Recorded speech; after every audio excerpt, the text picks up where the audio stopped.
आई निशू मामाची आई बदलली का आता, ही आई आहे का, ही आई आहे का. आणि मग ती म्हणते मग आता निशू मामा येणारच नाही का.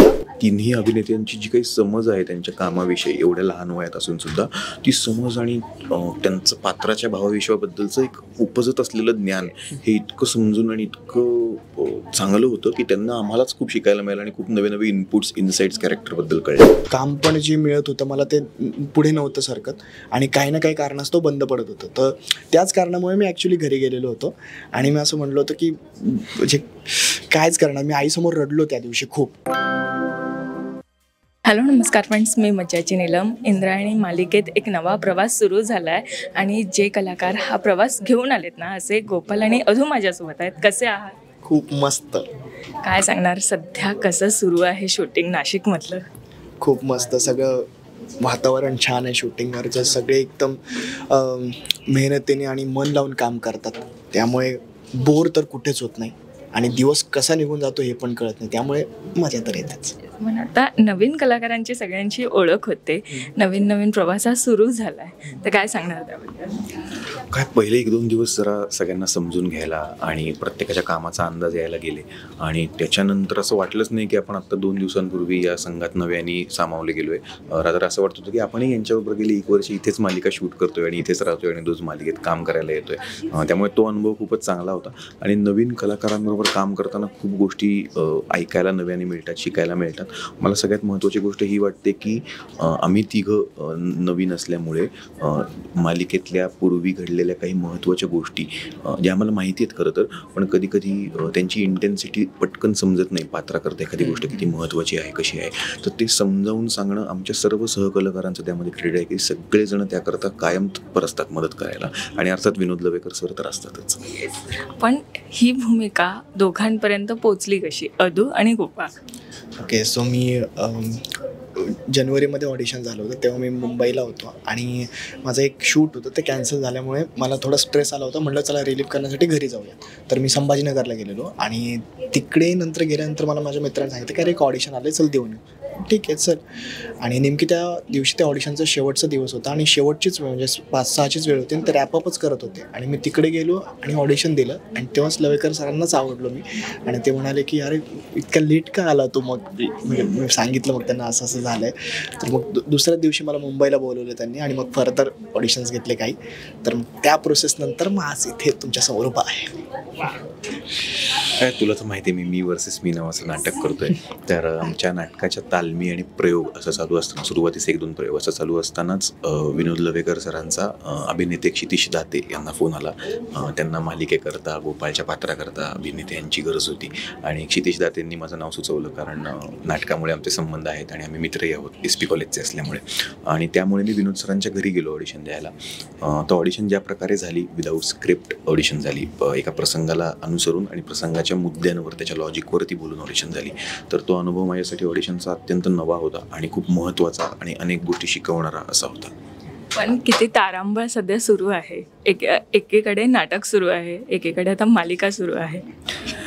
तारांबळ खरं तर होती थोड्याफार प्रमाणात, पण त्याचा काही स्ट्रेस वाटत नाही, त्याचा काही ताण येत नाही. कारण सगळ्यात महत्त्वाचं म्हणजे पोतडी एंटरटेनमेंटचे विनोद लवेकर सर, निखिल शेठ सर आणि कलर्स मराठी वाहिनी या दोघांचाही अत्यंत चांगला सपोर्ट आहे नाटकामध्ये काम करणार. माहेर घरी आल्यासारखं वाटतं. याआधी कलर्स मराठीवर एक भूमिका केली जी पसंतीस उतरली आणि आता कलर्स मराठीवरच पुन्हा. नक्कीच. अर्थातच मला वाटतं 6 वर्षांपूर्वी स्वामिनी या मालिकेमध्ये माधवरावांची भूमिका केली आणि ते पात्र अत्यंत वेगळं होतं आणि आत्ता गोपाळचं जे पात्र आहे ते अत्यंत वेगळं आहे.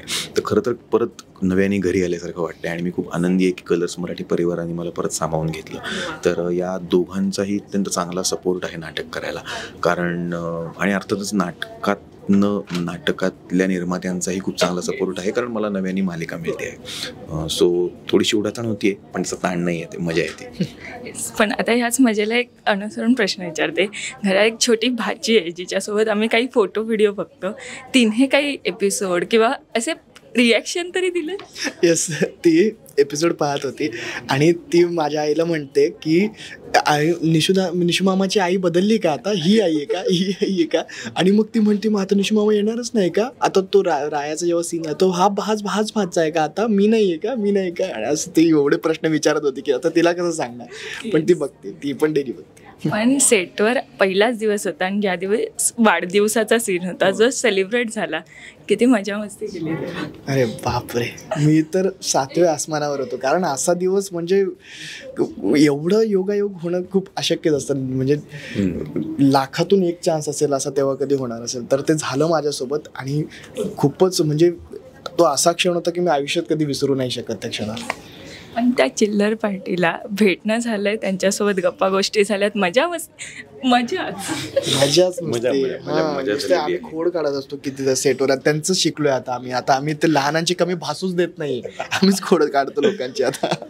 पण इंदूला त्रास देणं सुरू आहे अजूनही. मोठ्या इंदूला थोडाफार त्रास देणं आहे. तीच देते आम्हाला त्रास. म्हणजे आता इंदूरकडे ही कंप्लेंट घेऊन जावी लागेल की तुझी कंप्लेंट आली की त्रास देते. मजा करतोय तू. नक्की. आणि चिल्लर पार्टीबद्दल आता तुम्ही विचारलं ना, तर हे तर खूप होतंच की आम्ही सेटवरती त्यांना भेटलो तेव्हापासून आम्ही मजा करायला लागलो. आणि त्यांनी आम्हाला म्हणजे आम्ही त्यांच्या घरचेच असल्यासारखे लगेच सामावून घेतलं. त्यामुळे आम्हाला असं वाटलं नाही की आपण नव्याने एका संघामध्ये सहभागी होतोय. पण त्यापेक्षा जास्त महत्त्वाचं मला असं वाटतं की त्या तिन्ही अभिनेत्यांची जी काही समज आहे त्यांच्या कामाविषयी एवढ्या लहान वयात असून सुद्धा ती समज आणि त्यांचं पात्राच्या भावाविषयाबद्दलचं एक उपजत असलेलं ज्ञान हे इतकं समजून आणि इतकं चांगलं होतं की त्यांना आम्हालाच खूप शिकायला मिळालं आणि खूप नवे नवे इनपुट्स इन्साइट्स कॅरेक्टरबद्दल कळले. खूप छान. पण विठू माऊलींवर आधारित ही मालिका आहे आणि ते नेहमीच आपल्यासोबत असतात. तुम्हाला कधी ती प्रचिती आली आहे का की या क्षणी विठू माऊली माझ्यासोबत आहे आणि माझ्यासोबत हे घडतंय असे?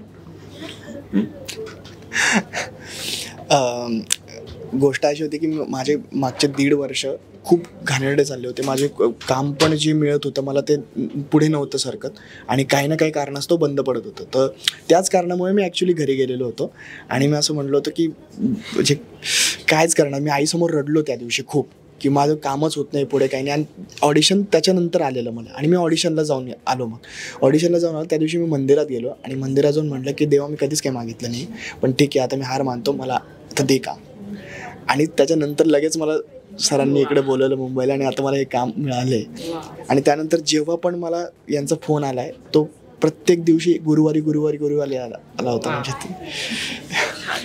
मला प्रचिती आली असं मी नाही म्हणणार, पण मी ज्या वेळेला या मालिकेमध्ये काम करण्याचं असं माझं ठरलं त्याच्यानंतर ज्या वेळेला मी कीर्तनासंदर्भातल्या गोष्टी आणि व्हिडिओ बघत होते मला एक माझ्या लहानपणीचा प्रसंग आठवला. पुण्यामध्ये एक देऊळ आहे जिकडे रात्री उशिरापर्यंत कीर्तनं चालतात. तिथे मी एकदा ऐकायला गेलो होतो. तर मला तो जो नाद आहे तो ताल आहे, त्यात नाद आणि तालामधनं म्हणजे शब्दात मांडता येत नाही असं काहीतरी सत्य कुठल्याही कलाप्रकारातनं कलाकार शोधायचा प्रयत्न करत असतो. ते जे शोधलं गेलं आणि त्याच्यानंतर माझ्या आज जे तयार झालं जे मला आत्ताही फ्रँकली शब्दामध्ये नाही सांगता येणार तसा अनुभव मला आलेला आहे. आता तीच प्रचिती आहे का नाही हे नाही मला माहिती, पण त्यांनी हे नक्की की मी माझ्या देवाच्या माझ्या कलेच्या अत्यंत जवळ येऊन थांबलो आणि ते मला खूप महत्त्वाचं वाटतं. खूप छान. आणि आम्हाला तुमच्या या भूमिका सध्या खूप आवडत आहे आणि प्रेक्षकांना देखील आवडत असणार. तुमच्यापर्यंत प्रतिक्रिया आलाच असणार. इथेच थांबते, पण प्रेक्षकांना जाता जाता काय सांगा? प्रेक्षकांना मी असं सांगू की तुम्ही छोट्या इंदूला, गोपाळला आणि आधूला जसं प्रेम दिलं तसं प्लीज प्लीज प्लीज आम्हाला पण द्या. आम्ही तितक्याच मनापासून काम करतोय आणि ते पात्र तुमच्यापर्यंत पोहोचवण्याचा प्रयत्न करतोय. आणि अर्थातच कलर्स मराठीवर रोज संध्याकाळी 7 वाजता इंद्रायणी ही मालिका बघाच. थँक्यू सो मच आणि all the very best. Thank you so much. Marathi मनोरंजन सृष्टीमधील मालिका, चित्रपट, नाटक तसेच कलाकारांबद्दलच्या नवीन अपडेट्स जाणून घेण्यासाठी नक्की सबस्क्राईब करा इट्स मज्जा मराठी या आपल्या नवीन यूट्यूब चॅनलला.